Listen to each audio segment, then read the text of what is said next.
जनगणना SC ST OBC यानी कि जो बहुजन समाज के लिए आज जीवन मरण का प्रश्न है, इसके बारे में कोई बात बजट में नहीं की गई है। इसके बाद जनसंख्या के अनुपात में बहुजन समाज को सभी क्षेत्रों में हिस्सेदारी मिलनी चाहिए, तभी बाबा साहब अम्बेडकर का जो सपना है समतामूलक समाज का, वो पूरा होगा।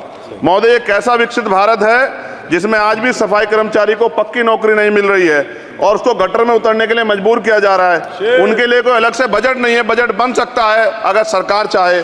SC ST को जो सब प्लान मिलता था, SPC का जो पैसा मिलता था, वो बजट से हटा दिया गया है।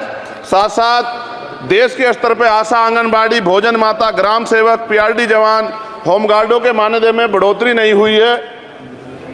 ऐसा कुछ भी नहीं दिख रहा है कि उनके जीवन में खुशहाली आ जाए। इनका मानदेय बढ़ना चाहिए। विधवा, वृद्धा, विकलांग पेंशन प्रत्येक महीने 500 रुपये से बढ़ाकर 5000 रुपये की जानी चाहिए।